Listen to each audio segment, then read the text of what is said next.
হরে কৃষ্ণ হরে কৃষ্ণ। আমার হাতে যে গ্রন্থটি দেখতে পাচ্ছেন এটি হচ্ছে শিব পুরাণ। এটি নবভারত পাবলিশার্স থেকে প্রকাশিত হয়েছে। শ্রী পঞ্চানন তর্করত্ন তিনি সম্পাদন করেছেন এবং শ্রী শ্রী জীব ন্যায়তীর্থ তিনি সেটাকে বলা হচ্ছে ন্যায়তীর্থ কর্তৃক পরিদৃষ্ট। আমরা আজকে যে অধ্যায় থেকে আলোচনা করব সে অধ্যায়টি হচ্ছে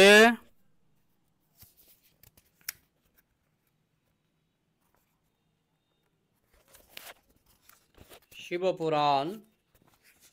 শিবপুরাণ অধ্যায় ২৪ অধ্যায়। এখানে বিশাল বড় অধ্যায়, আমি শুধু একটি অংশ থেকে পাঠ করছি। সকল শিব ভক্ত শিব ধ্যানপরায়ণ, তাহারা ত্রিকালে শিব পূজা করিতেন এবং ধ্যানমার্গ পরায়ণ হইয়া নানাবিধ ঋক ও মন্ত্র দ্বারা শিব সেবা করিতেন। কোন সময়ে তাহারা সমিদাহরণের জন্য বনমধ্যে গমন করলেন। সেই সময় সাক্ষাৎ নীললোহিত শঙ্কর মানে শিব অযোগ্য রূপ ধারণ করিয়া তাহাদের পরীক্ষার নিমিত্ত আসিলেন। শিবের কোটিতে বস্ত্র নাই, শরীর ভস্ম আচ্ছাদিত, অতি তেজস্বী এবং তাহার বিকৃত চেষ্টা, বিকৃত কটাক্ষ, তিনি হস্ত দ্বারা লিঙ্গ ধারণ করিয়া স্ত্রীদের মন মোহিত করিয়া আগমন করিলেন। ঋষি পত্নীরা তাহাকে দেখিয়া অতি ভীত হইলেন।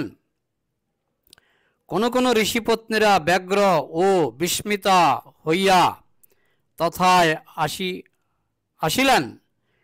আমি পড়ছি শিব পুরাণের ২৪ অধ্যায় জ্ঞান সংহিতা, সেখান থেকে। ঋষিপত্নীরা তাহাকে দেখিয়া অতি ভীত হইলেন। কোন কোন ঋষিপত্নীরা ব্যগ্র ও বিস্মিতা হইয়া তথায় আসিলেন। অপরেরা সেই শিবের হস্ত ধরিয়া পরস্পর আলিঙ্গন করিতে লাগিলেন। এই সময় ঋষিরা আসিলেন। তাহারা এইরূপ বিরুদ্ধ ব্যাপার দেখিয়া অতিশয় ক্রুদ্ধ হইলেন এবং দুঃখিত অন্তঃকরণে কে কে বলিতে লাগিলেন। তখন সেই বিরূপ পুরুষ কিছু বলিলেন না। তখন তাহারা বলিলেন, তুমি বিরুদ্ধ আচরণ করিতেছ কেন? তোমার লিঙ্গ পৃথিবী তলে পতিত হোক। এই কহিলে লিঙ্গ তৎক্ষণাৎ পতিত হইল। সেই লিঙ্গ অগ্রে যাহা ছিল তৎসমুদয় দগ্ধ করিল এবং সেখানে যেখানে যেখানে যাইতে লাগিল তৎসকলই দগ্ধ করিতে লাগিল। পাতালে স্বর্গে পৃথিবীতে যাইল, কোন স্থানে থাকিল না। লোক সকল ব্যাকুল হইল। ঋষিরা দুঃখিত হইলেন। দেবতা ঋষিরা কোথাও সুখলাভ করিতে পারিলেন না। তখন দেবতা ঋষিরা শিবকে জানিতে না পারিয়া ব্রহ্মার শরণ লইলেন। সেখানে যাইয়া ব্রহ্মাকে সকল নিবেদন করিলেন। ব্রহ্মা তাহাদের কথা শুনিয়া বলিলেন, তোমরা জ্ঞানী হইয়া গর্হিত কার্য করিতেছ। যখন অজ্ঞানীরা এরূপ করিবে তখন কি বলিব? হে হে দেবগণ, শিবের সহিত বিরোধ করিয়া কে কুশল লাভ করিবে? গৃহাগত অতিথিকে যে অবমাননা করে, অতিথি তাহার স্বীকৃতি লইয়া নিজ দুষ্কৃত তাহাকে অর্পণ করিয়া গমন করে। শিবকে অপমান করিলে যে কি হয় তাহা কহিতে পারি না। যে পর্যন্ত লিঙ্গ স্থির ভাব অবলম্বন না করিতেছে সেই পর্যন্ত ত্রিজগতের কোথাও শুভ হইবে না। ইহা সত্য কহিতেছি। তোমাদের সেই কার্য করা উচিত যাহাতে এই জগতের স্বাস্থ্য হয়। ব্রহ্মার বাক্য শুনিয়া দেবতা ঋষিরা প্রণাম করিয়া বলিলেন, সে কার্য কি তাহা বলুন।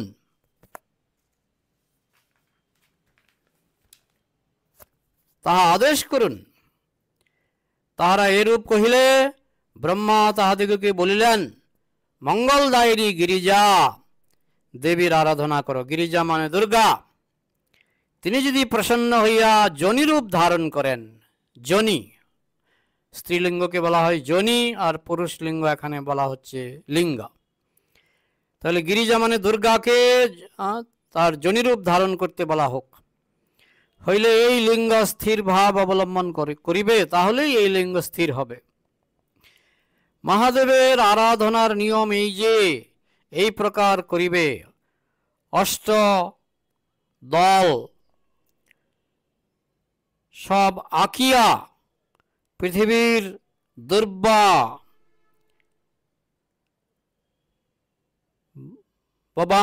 ববাঙ্কুর এবং ঔষধি সমন্বিত এক এক কুম্ভ স্থাপনা কর।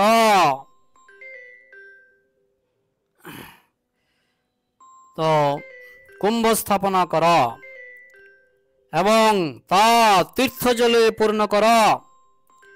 বেদুক্ত মন্ত্র দ্বারা কুম্ভ অভিমন্ত্রিত হইলে অভিমন্ত্রিত করিবে।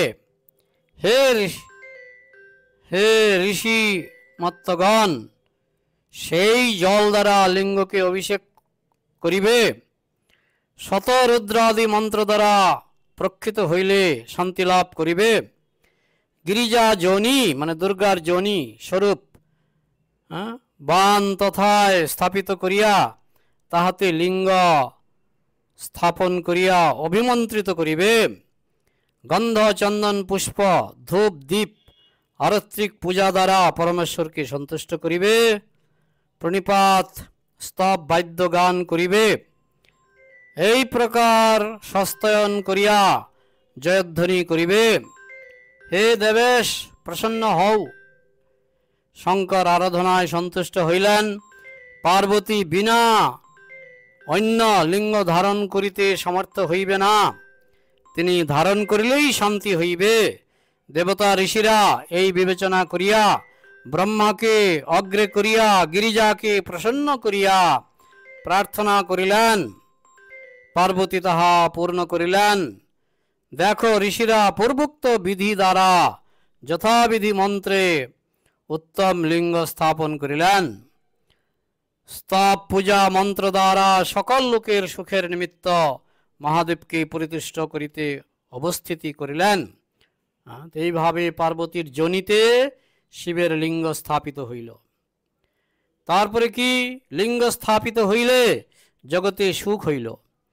সুত কহিলেন, প্রসিদ্ধ যে সকল লিঙ্গ, এই লিঙ্গের প্রভেদ কি? সুত গোস্বামী প্রশ্ন করলেন যে প্রসিদ্ধ যে লিঙ্গের কথা শোনা যায়, এর সঙ্গে এই লিঙ্গের প্রভেদ বা পার্থক্য কি?